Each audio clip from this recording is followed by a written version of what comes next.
vamos apresentar a parte 2 do artigo História da Nutrição. De 1885 a 1912, novas linhas de trabalho foram desenvolvidas que ampliaram muito a compreensão das necessidades nutricionais. Antes, os estudos nutricionais haviam sido realizados na Europa Ocidental e estavam preocupados somente com a necessidade de proteína ou energia.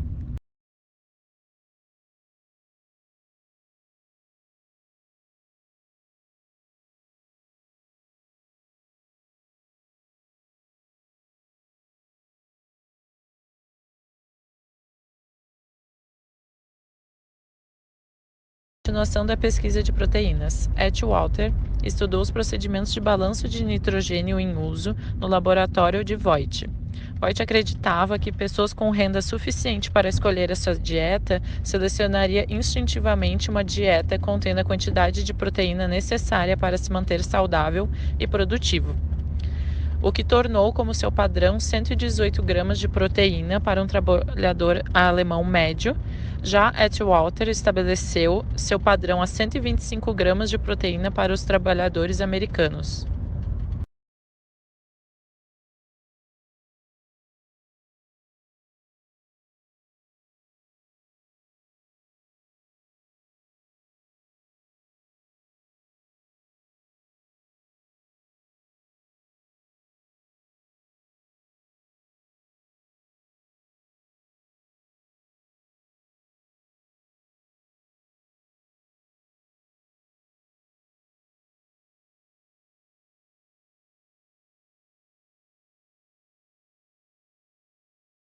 Estranhamente, não se questionaram se realmente era necessário toda essa quantidade de proteínas, sendo a proteína um ingrediente relativamente caro para a população. Voigt aceitava também que os vegetarianos conseguiam manter o equilíbrio de nitrogênio, porém eles estavam se expondo a desvantagens. Já Atwater sugeriu que mesmo que a proteína não fosse diretamente usada como combustível para a contração muscular, ela fornecia a energia nervosa necessária para desejar fazer o esforço.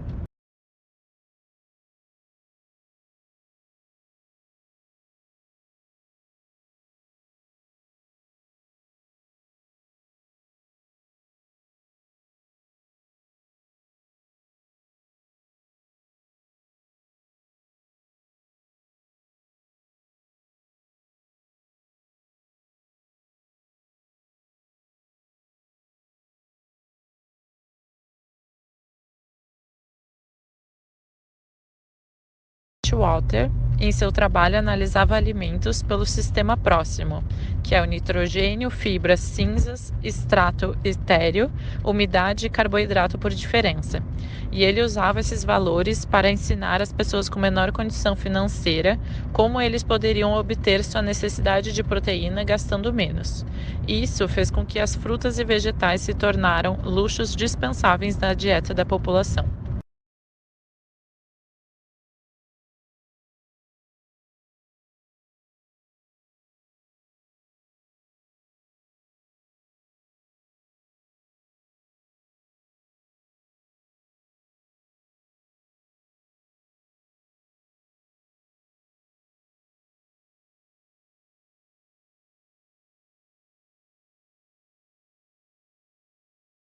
Kintenden foi quem questionou a ingestão dessa alta quantidade de proteínas, pois após uma condição reumática que reduziu muito a sua ingestão de alimentos em geral, ele estava consumindo 40 gramas de proteína por dia e suas atividades físicas e mentais se mantiveram totalmente. Kintenden organizou 3 ensaios controlados usando dietas com baixa proteína. No primeiro ensaio, ele e seus colegas ficaram 6 meses com dietas com 60 gramas de proteína diária e se mantiveram saudáveis em equilíbrio de nitrogênio. No segundo ensaio, 11 soldados do exército americano, com ingestão diária padronizada de 61 gramas de proteína, também permaneceram em boas condições de saúde e condição física. No terceiro ensaio, 7 estudantes atletas de Yale consumiram 64 gramas de proteína por dia e mantiveram seus níveis de desempenho atlético e disseram que se sentiram melhor por isso.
pessoas estavam relutantes em aceitar as recomendações de Quintenden, pois em países prósperos o consumo diário de proteínas eram muito altos.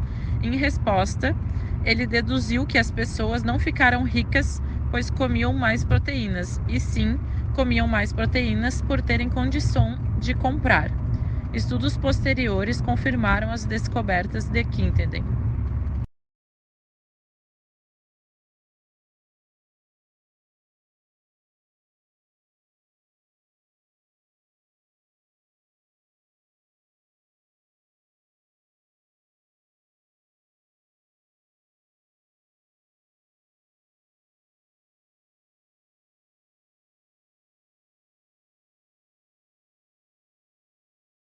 E interconversão de proteínas.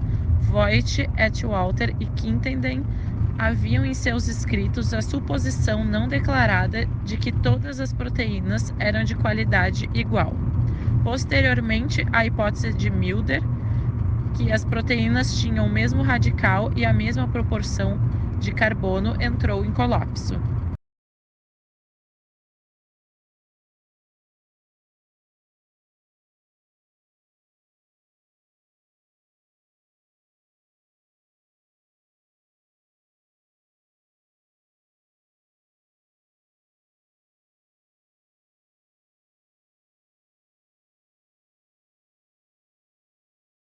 No século XIX, acreditavam-se que as proteínas ingeridas nos alimentos eram absorvidas quase intactas e, em seguida, eram modificadas de maneira leve.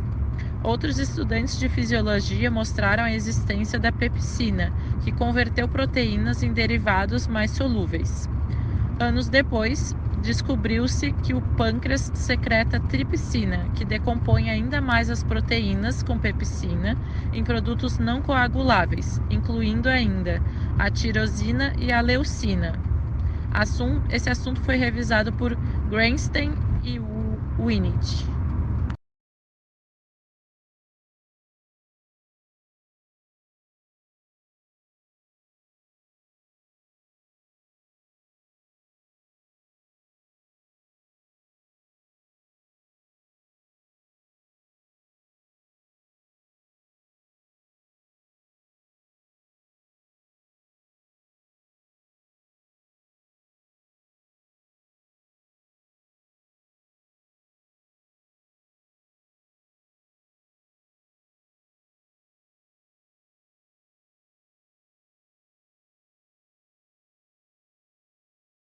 A tirosina e a leucina já eram conhecidas como compostos das proteínas, chamados aminoácidos. Esses compostos não eram considerados interessantes para os nutricionistas, pois o tipo de destruição feita com o uso de ácidos fortes e ferventes era considerado muito diferente do que ocorre no intestino. Mas os analistas já haviam relatado que as proteínas pareciam diferentes nas quantidades relativas de diferentes aminoácidos que eles cederam no tratamento com ácidos.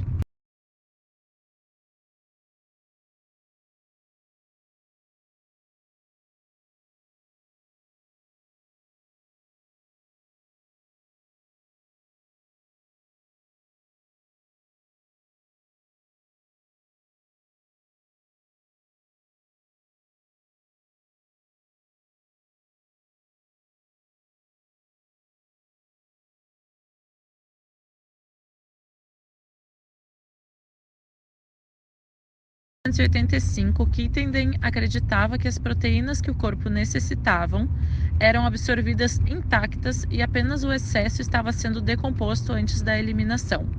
Em 1902, ainda acreditava-se nisso, porém na Alemanha e na Dinamarca foram feitos estudos que as proteínas da carne, tratado com pepsina e tripsina por longos períodos, serviu como substituto nutricional. Em 1902, Hopkins e Collie, trabalhando em Cambridge, isolou o aminoácido triptofano, que contém o anel indol de uma digestão enzimática, e mostrou que foi destruído por condições de hidrólise ácida.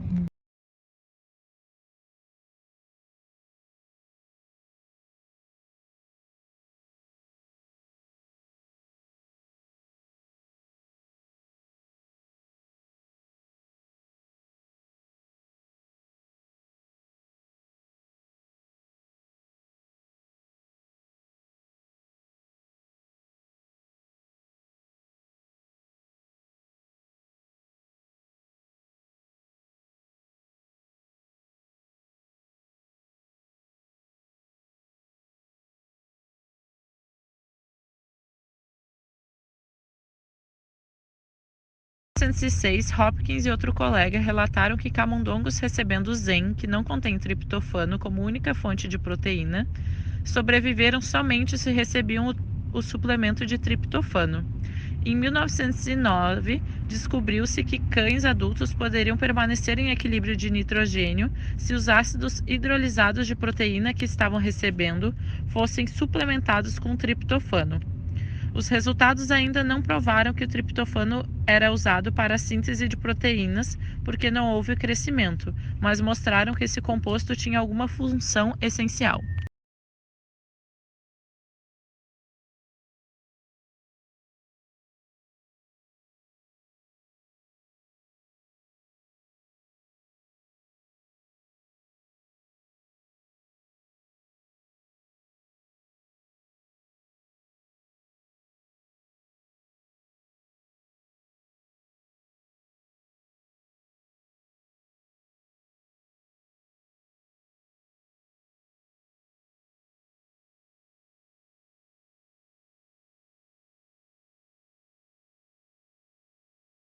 Eu sou a Júlia, eu vou começar apresentando a parte de calorimetria. Então, no final do século XVIII, na França e na Alemanha, foi melhorado gradualmente o aparelho de medição de troca respiratória de animais e sua produção de calor em diferentes condições. Em 1984, Max Rubner demonstrou que em um cachorro sua produção de calor correspondia com o calor de combustão dos alimentos que eram metabolizados por seu organismo. Isso era medido pela troca gasosa e produção de ureia ao mesmo tempo. Wilbur Atwater, que era outro pesquisador, estabeleceu estimativas de energia metabolizável para carboidratos, proteínas e gorduras em dietas mistas. Esses fatores que foram calculados eram diferentes das propostas por Rubner, mas eles resistiram com o tempo. Continuou usado, mesmo a diferença foi continuou usando o de Atwater.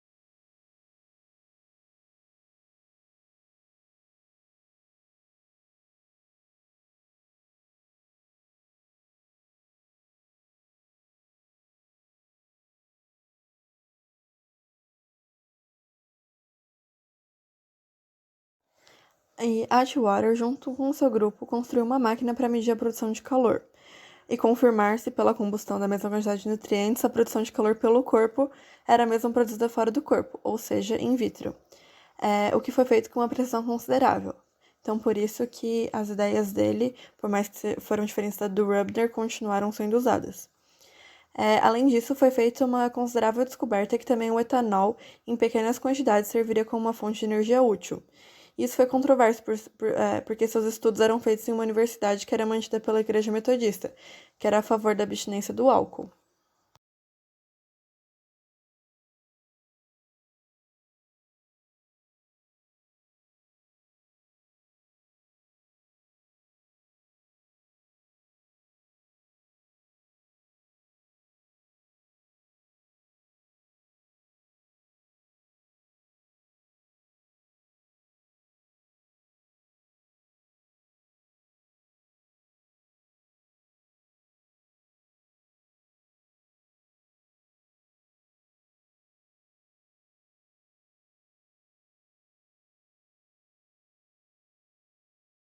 Assim, então, Wilbur Atwater é conhecido como o pai da nutrição científica nos Estados Unidos, não só por suas pesquisas, mas também pelo seu trabalho no Departamento de Agricultura, onde ele organizou estudos sobre o consumo de comida em várias partes do país.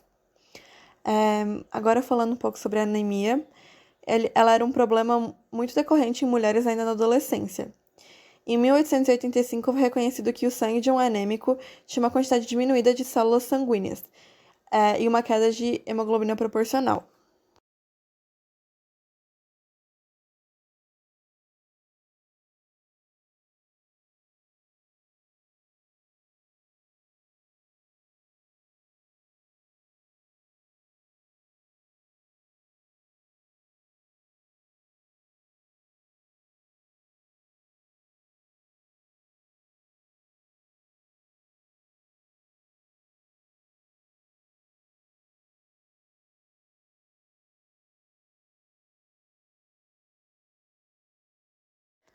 Também foi reconhecido que seu tratamento seria feito pela administração de comprimidos contendo sulfato ferroso. No entanto, não foi geralmente aceito que o intestino podia absorver o ferro e incorporá-lo à hemoglobina, com a objeção teórica que era improvável o reino animal conseguir sintetizar hemoglobina de ferro inorgânico, sendo que era acreditado que somente plantas conseguiriam fazer essa sintetização. Segundo pesquisadores alemães, quando suplementado sulfato ferroso em dietas carnívoras de cães, a quantidade de ferro nas fezes do animal era quase igual à quantidade ingerida, e assim foi concluído que o ferro inorgânico era indigerível pelo corpo animal.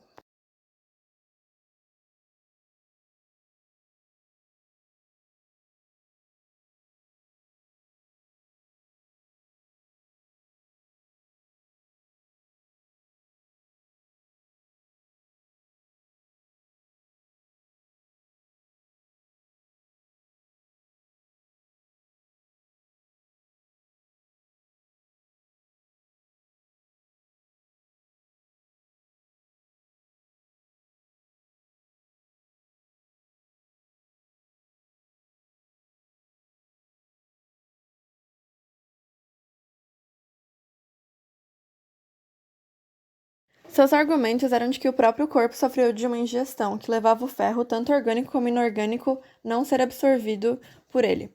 Essas ideias foram contestadas em 1890 por Rolf Stockmann, que testou injeções de citrato ferroso subcutâneo em pequenas quantidades em pacientes com anemia e encontrou uma melhora em contagem de hemoglobina e glóbulos vermelhos.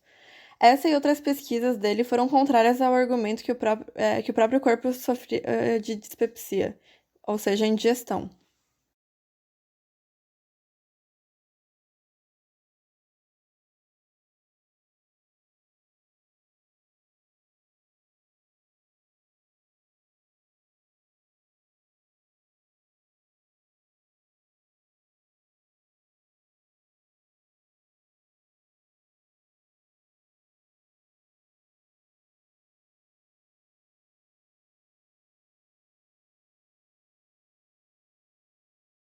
Stockman passou a investigar a hipótese que as dietas tinham abundância de ferro em sua composição. Ele encontrou, assim, um erro nas análises de ferro, onde o produto que oxidava o ferro também estava reagindo com produtos do carboidrato, que sobreviveram à incineração, que era a etapa inicial dessa análise. Por essa razão, o pão era considerado rico em ferro, assim como a carne. Num procedimento revisado, Stockman comprovou que foi encontrado 8 vezes menos ferro no pão do que na carne. Dado isso, a combinação de pouca injeção de ferro na dieta, que era composta basicamente de pão, manteiga e chá, e a perda menstrual era a razão da incidência de anemia em mulheres na adolescência. Isso ilustra a importância das análises serem específicas e precisas, e como um erro pode enganar sobre a causa de um problema clínico.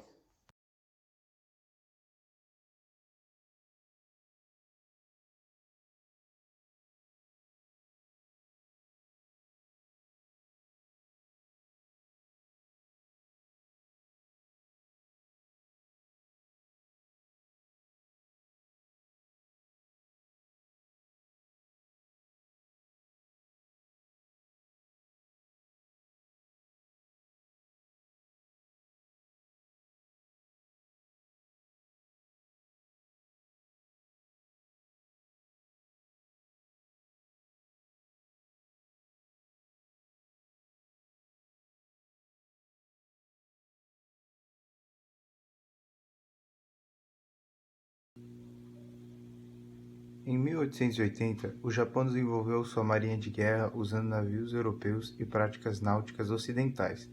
No entanto, muitos marinheiros japoneses sucumbiam a uma doença chamada kake, que foi reconhecida que era beriberi e classificada como uma polineurite. Era caracterizada no início com uma fraqueza, perda de sensibilidade nas pernas, então mau funcionamento do coração, falta de ar e edema em alguns casos. Kanehiro Takaki, um cirurgião naval pós-graduado na Inglaterra, foi o responsável por resolver o problema. O que ele notou é que muitos marinheiros ocidentais que não tinham esse problema consumiam muito mais proteínas em relação aos marinheiros japoneses. Uma viagem de treino foi severamente atingida pela doença, com metade de doentes e 25 óbitos. Takaki convenceu as autoridades a fazer outra viagem com rações modificadas que continham leite condensado, pão e vegetais, diminuindo a quantidade de arroz e aumentando a proporção de proteína. Dessa vez não ocorreram mortes e apenas 14 doentes, todos de marinheiros que não comeram a ração extra. O problema foi resolvido e não houve mais casos na frota. No mesmo período, houve um problema similar de beriberi no exército local, recrutado na Indonésia pelos holandeses para abafar uma rebelião local. Com o sucesso de vários cientistas em identificar bactérias, o governo holandês enviou uma equipe liderada pelo professor Pekeljarin para passar 8 meses estudando o sute beriberi. Nessa pesquisa, ele usou os trabalhos de Takaki. A autópsia feita nos mortos revelou evidências de degeneração neural, sem bactéria no sangue dos pacientes de beriberi no hospital, mas era encontrada em soldados tanto doentes quanto sadios em Aceh, onde ocorria a luta. Foi descoberto que os soldados só desenvolviam a doença depois de 2 meses lá. Oi, meu nome é Letícia e vamos falar agora sobre o escorbuto infantil. Em 1885, o pediatra londrino Thomas Barlow observou em crianças com raquitismo a presença de sintomas característicos do escorbuto em adultos.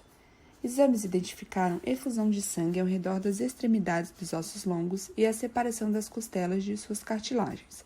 Em países como Alemanha e França, essa condição também se tornou comum e passaram a chamá-la de doença de Barlow.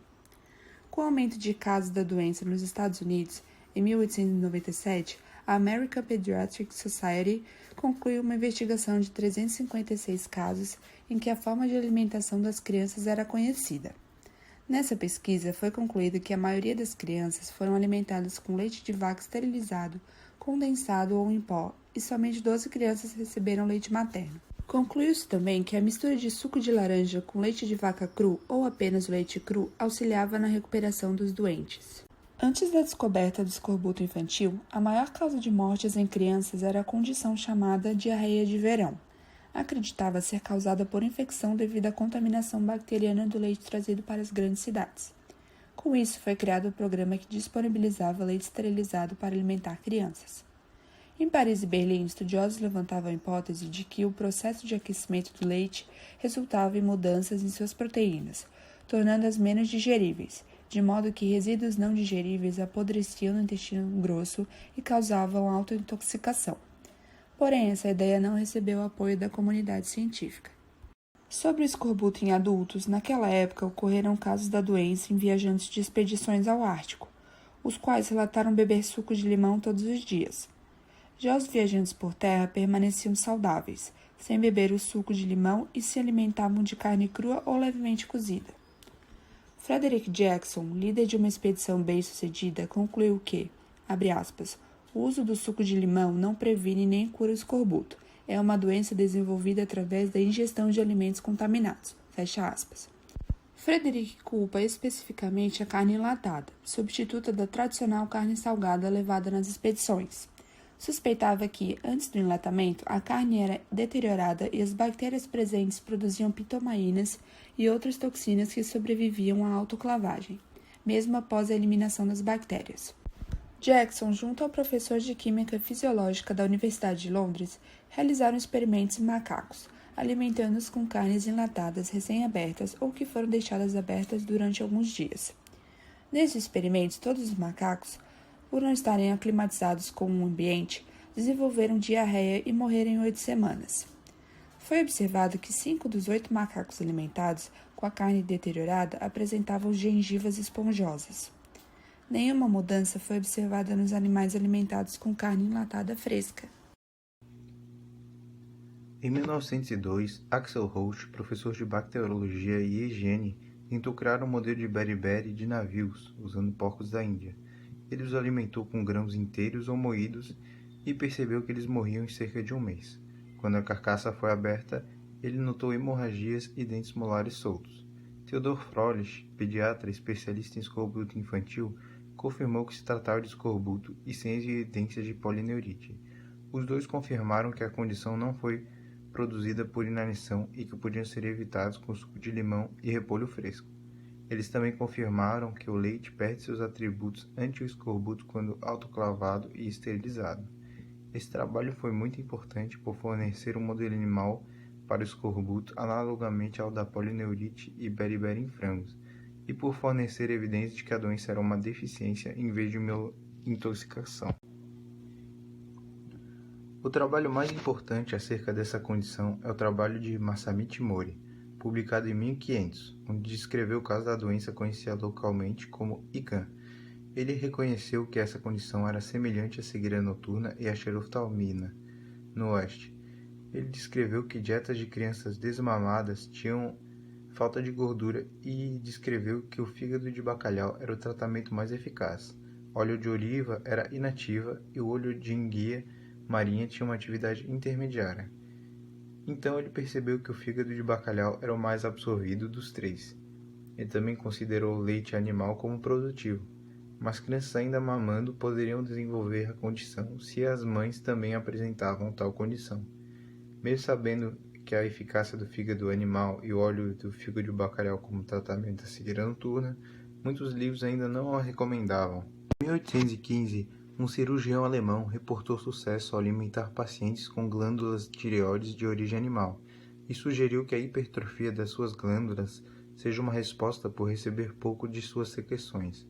Entretanto, o tratamento caiu em declínio por, talvez, ser administrado em quantidades muito grandes e ter efeitos secundários muito desagradáveis. A verdadeira origem do problema só foi descoberta 20 anos depois.